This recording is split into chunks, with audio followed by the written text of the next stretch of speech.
एक जंगल में बहुत सारे पक्षी रहते थे। उसी जंगल में कालू कौवे का परिवार भी रहता था। उनका एक बेटा राजू भी था, लेकिन कालू कौवा और रानी कौवी अपने बेटे राजू कौवे को किसी भी बात पर नहीं डांटते थे। इसी कारण ही राजू कौवा बहुत ज्यादा बिगड़ गया था।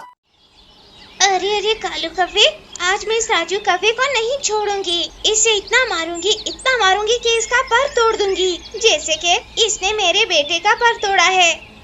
अरे बुलबुल बहन, यहाँ से फौरन चली जाओ, वरना अगर मुझे गुस्सा आ गया तो मैं तुम्हें यहाँ से धक्के देकर अपने घर से बाहर निकालूंगी। चलो चलो निकलो यहाँ से। हाँ, निकलो बुलबुल यहाँ से। अगर आज के बाद मेरे बेटे के बारे में कुछ भी गलत कहा तो मैं तुम्हें बहुत मारूंगा। इस तरह से कालू कौवा और रानी कौवी राजू कौवे के हर गलत काम में उसका साथ देते थे। बस फिर ये सब देखकर बुलबुल गुस्सा होकर अपने घर की तरफ चली जाती है। बहुत गलत कर रहे हैं वे दोनों। हर गलत बात पर राजू कौवे की तरफदारी करते हैं वे। देखना, इन सब से एक दिन कालू कौवा और रानी कौवी बहुत ज्यादा पछताएंगे। पापा, मुझे इस वक्त बहुत ज्यादा गुस्सा आ रहा है। मुझे अपने घर में इस तरह से नहीं बैठना। मुझे तो अब जाकर उस बुलबुल के बेटे को और मारना है। अरे बस करो राजू कौवे, तुमने वैसे भी उसे बहुत मार लिया। बस अब बंद करो ये लड़ाई झगड़ा। अरे रानी, बस मेरे बेटे को ज्यादा डांटने की जरूरत नहीं है। उसने जो भी किया है बिल्कुल ठीक किया है। ये वैसे भी पूरा मुझ पे गया है। बस फिर इस तरह से हर बार की तरह कालू कौवा और रानी कौवी राजू कौवे के गलत बात में उसकी तरफदारी करते हैं। मम्मा, मैं अपने दोस्तों के साथ खेलने बाहर जा रहा हूँ। आप मेरी फिक्र मत करना, मैं वापस जल्दी घर आ जाऊँगा। ये कहकर राजू कौवा अपने दोस्तों के साथ खेलने के लिए निकल पड़ता है।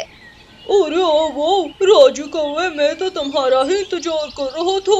हाँ तो पक्षियों, आज हम कौन सा खेल खेलने वाले हैं? जल्दी बताओ जरा। सुनो पक्षियों, मैं क्या कह रहा हूँ, आज हम सब पक्षी लुका छुपी खेलते हैं। बड़ा मजा आएगा और जो पक्षी सबसे पहले पकड़ा जाएगा वे सबसे हार जाएगा। ठीक है, बस अब खेलना शुरू करते हैं लुका छुपी। सब जाकर छुप जाओ, मैं ढूंढने आ रहा हूँ सबको। फिर जल्दी सारे पक्षी कई झाड़ियों के पीछे तो कहीं पहाड़ पर जाके छुप जाते हैं। अरे पक्षियों, कोई छुपे ना छुपे, मैं आ रहा हूँ। फिर वे नन्हा तोता अपने दोस्तों को यहाँ वहाँ ढूंढने निकलता है। अरे मैं कहाँ छुप गए सारे पक्षी, कब से ढूंढ रहा हूँ, परंतु अब तक मुझे एक पक्षी भी नहीं मिला।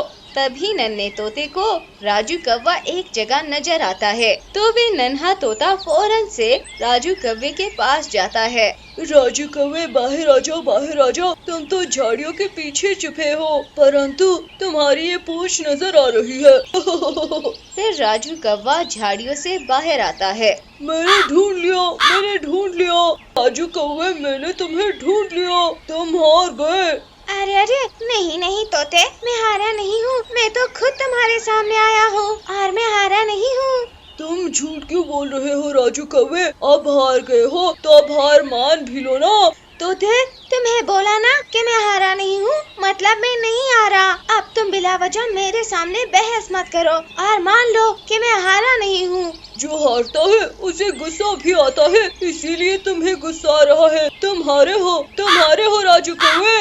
अब तुम्हें मैं नहीं छोड़ूंगा। तुमने बहुत ज्यादा जब मुझे गुस्सा दिला दिया है। फिर राजू कौवा बेचारे नन्हे तोते को बहुत ज्यादा मारने लगता है। तभी नीलू चिड़िया राजू कौवे को ये सब करते हुए देख लेती है। अरे राजू कौवे, तुम इस बेचारे तोते को क्यों मार रहे हो? छोड़ दो इसे। मैं नहीं रुकूंगा, मैं आज इसे मार ही डालूंगा। राजू कौवा नीलू चिड़िया की एक भी नहीं सुनता और वे आखिर उस नन्हे तोते को मार ही डालता है। अरे राजू कौवे, तुमने क्या कर दिया? तुमने इस नन्हे तोते की जान ले ली। राजू कौवे, अब तो मैं तुम्हें नहीं छोड़ूंगी। तुम्हें मिट्ठू महाराज के सैनिकों से पकड़वाऊंगी, क्योंकि तुम एक कातिल हो। नीलू चिड़िया की बात सुनकर राजू कौवा डर जाता है और फौरन वहाँ से भाग जाता है। हाय रे, ये तुमने क्या कर दिया राजू कव्वे? अब तुम्हें कहीं मिट्ठू महाराज फांसी की सजा न सुना दे। अरे अरे, शुभ शुभ बोलो रानी, मैं ऐसा नहीं करने दूंगा। मैं अपने बेटे को फांसी पे चढ़ने नहीं दूंगा। चलो चलो राजू कव्वे, मेरे साथ चलो, वरना तो वो नीलो चिड़िया किसी भी वक्त मिट्ठू महाराज के सैनिकों के साथ यहाँ आ रही होगी। फिर कालू कव्वा राजू कव्वे को लेकर फौरन से रानी कव्वी के भाई के घर पर ले जाता है। कुछ समय के बाद नीलो चिड़िया उल्लू सैनिक को लेकर कालू कव्वे के घर पर आ जाती है। कहाँ है राजू कौवा, कहाँ है? निकालो उसे। कालू कौवा उसे ऐसे नहीं बचा सकता है। कालू जी तो काम से बाहर गए हैं और राजू कव्वा तो सुबह से घर वापस नहीं आया। मेरा बेटा निर्दोष है, उसने कुछ नहीं किया। रानी कव्वी, इसमें सारी गलती तुम्हारी और कालू कव्वे की है। तुमने राजू कव्वे के हर गलत काम में उसका साथ दिया, जभी तो आज उसने एक तोते को मार दिया है। लेकिन हाँ, तुम अपने बेटे को फांसी से नहीं बचा सकती हो। मैं जानती हूँ कि कालू कव्वा राजू कव्वे को कहीं लेकर बाहर चला गया है। फिर नीलो चिड़िया और उल्लू सैनिक राजू कव्वे को ढूंढने के लिए पूरे जंगल में घूमने लगते हैं। इससे पहले कि नीलो चिड़िया भैया के पास दूसरे जंगल पहुँचे, मुझे पहले जाना चाहिए। कालू जी को इस बात की खबर देनी चाहिए। फिर रानी कव्वी भी भागी भागी दूसरे जंगल निकल पड़ती है। कालू जी, नीलो चिड़िया और उल्लू सैनिक राजू कव्वे को ढूंढते ढूंढते यहाँ पर आने वाले हैं। हमें फौरन राजू कव्वे को लेकर किसी और जगह पर छुपाना होगा।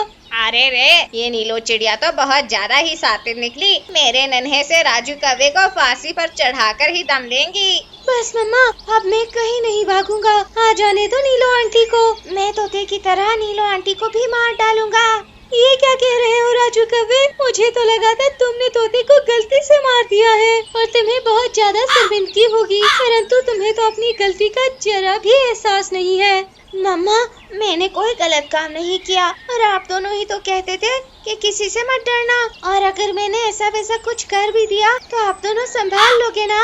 राजू कव्वे, हमने तुम्हारी हर गलत बात पे तुम्हारी सहायता की, जब ही तो आज तुम इतने बिगड़ गए हो। तभी तो तुमने आज एक नन्हे से तोते की जान ली। चलो, जान ले ली तो ले ली, लेकिन तुम्हें तो अपनी गलती का जरा भी एहसास तक नहीं है। बस पापा, आप मुझे ज्यादा बातें ना सुनाओ। मैंने उस नन्हे तोते को भी ज्यादा बातें सुनाने पर मारा था।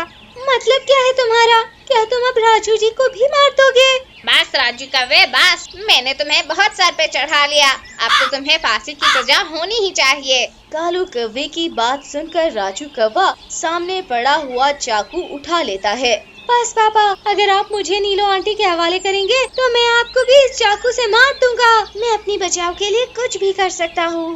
अच्छा, ठीक है राजू कव्वे। कालू कव्वा अब तुम्हें कुछ नहीं कहेगा। कालू जी, चलिए मेरे साथ, अब हमारा बेटा बड़ा हो गया है।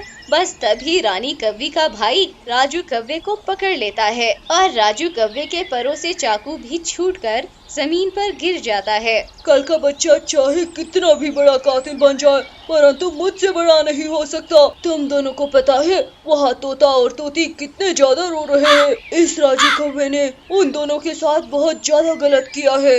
मैं बहुत ज्यादा शर्मिंदा हूँ कि मैंने अपने बेटे को अच्छे संस्कार नहीं सिखाए। चलिए भैया, चलते हैं। राजू कव्वे को मिट्ठू महाराज के हाल चलते हैं और इसे फांसी की सजा दिलवाते हैं। तभी वे सब वहाँ से राजू कव्वे को पकड़कर मिट्ठू महाराज के पास लेकर जाते हैं। बस फिर क्या था, उस राजू कव्वे को फांसी पर चढ़ा लेते हैं और कालू कव्वे और रानी कव्वी को अपनी गलती का एहसास हो जाता है।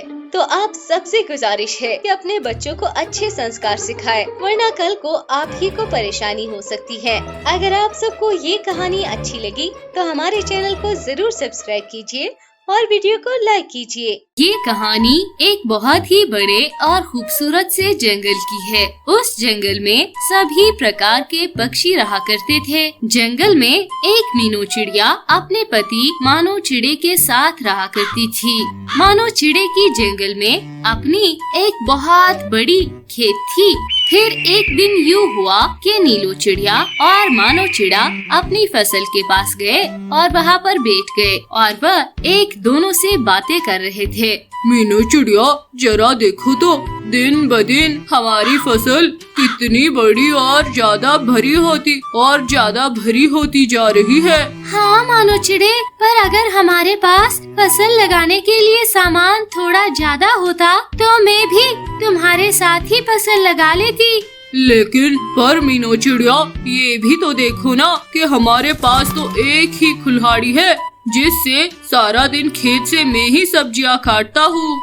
अरे हाँ, यही तो मसला है। अगर हमारे पास सामान ज्यादा होता तो मैं भी तुम्हारे साथ काम करती। चलो खैर, अब जो भी है, अब मैं घर वापस चलती हूँ क्योंकि मुझे भोजन भी तो बनाना है। फिर जब मैं भोजन बना लूँ तो तुम घर पर आ जाना भोजन करने के लिए।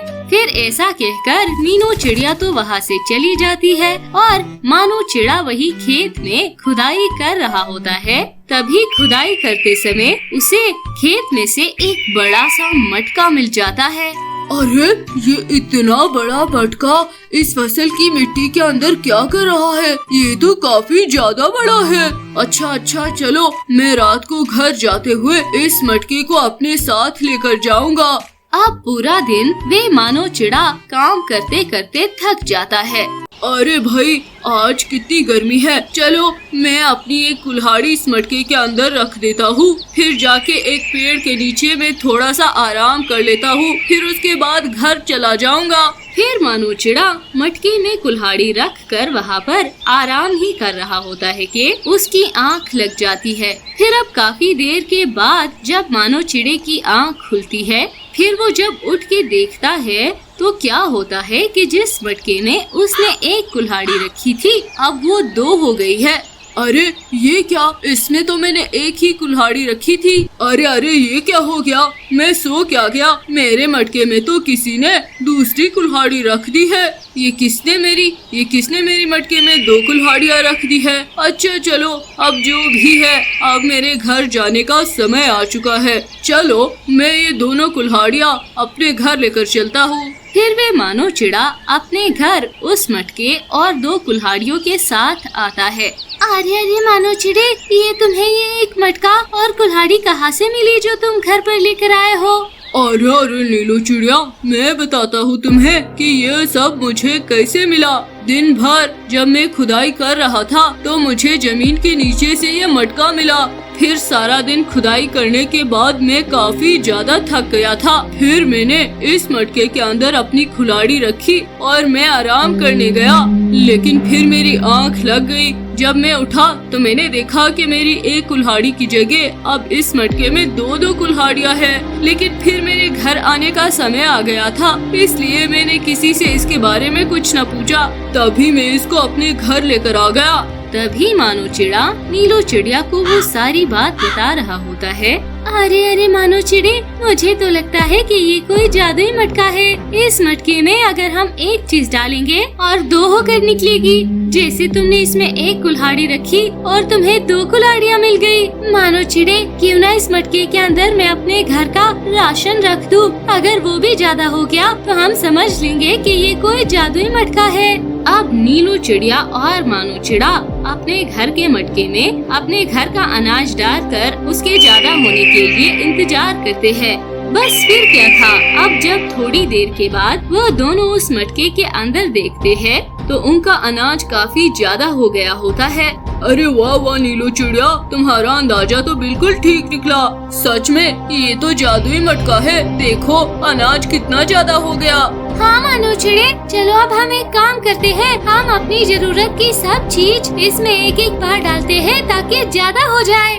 फिर अब वे दोनों अपने जरूरत का सामान उस मटके में डालकर काफी ज्यादा कर लेते हैं। उसी गांव में मानो चिड़े और नीलो चिड़िया के घर के सामने ही एक कालू कौवा अपनी पत्नी गोरी कौवी के साथ रहता था। वह दोनों बहुत ज्यादा लालची थे। कालू कौवे की पत्नी गोरी बहुत ज्यादा तेज थी। वह अपने पड़ोस के सारी बातों का खबर रखती थी। इसीलिए जब उस दिन मानो चिड़ा और नीलो चिड़िया अपना सामान मटके में बढ़ाने के लिए डाल रहे थे, तब वो गोरी कौवी सब कुछ देख लेती है और उसे सब कुछ पता चल जाता है कि मीनो चिड़िया और मानो चिड़े के पास एक जादुई मटका है। बस फिर क्या था, वो गोरी कौवी कालू कौवे के पास आकर कहने लगती है, अरे अरे कालू कौवे, तुझे पता है मैं क्या देख कर आ रही हूँ? अभी मैं मानो चिड़े और नीलो चिड़िया के घर में झांक रही थी। पता है मैंने क्या देखा उनके पास? मैंने देखा कि उनके पास एक जादुई मटका है। उस मटके में कुछ भी डालो तो वो डबल हो जाता है।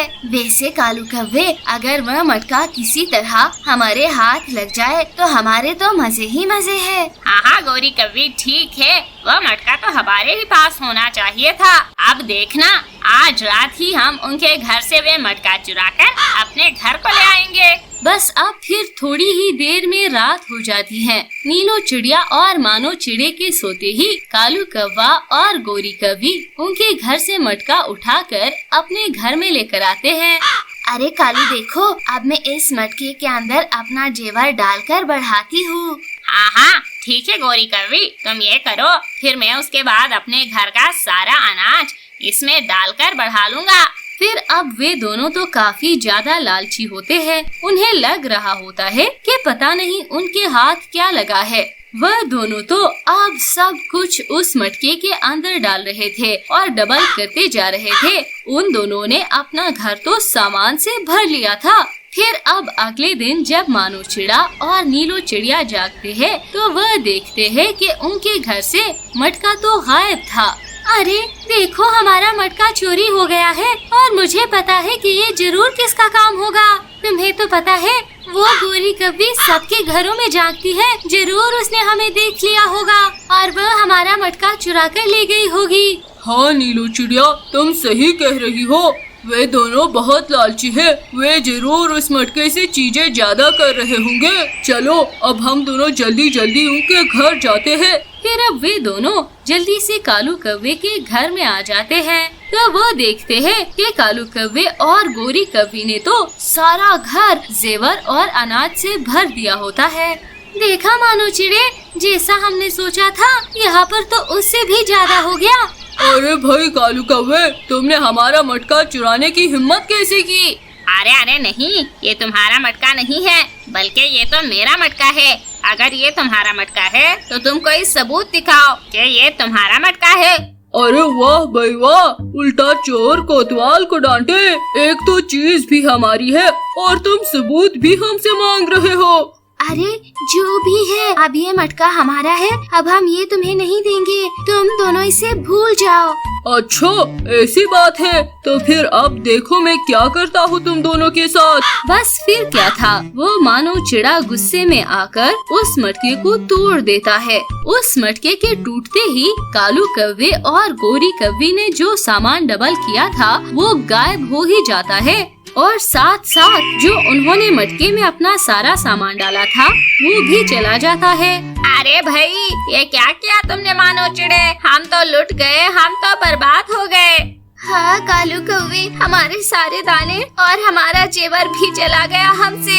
हाँ कालू कौवे गोरी कौवी, यही तुम दोनों की लालच की सजा है। अब तुम दोनों यहीं पर बैठकर शोक मनाओ, हम तो चले जाते हैं वापस। फिर अब ऐसा कहकर वे दोनों तो वहाँ से चले जाते हैं और फिर बस ऐसे ही कालू कौवे और गोरी कौवी को अपनी लालच की सजा मिल जाती है। वे दोनों अब अपने लालच की वजह से अपना सारा सामान भी गवा बैठे थे। फिर ऐसे ही कालू कौवा और गोरी कौवी बहुत ज्यादा गरीब हो जाते हैं और दूसरी तरफ मीनू चिड़िया और मानो चिड़े की फसल बहुत अच्छी तरह से उग जाती है। वे लोग अब दोबारा से खुश रहने लगते हैं।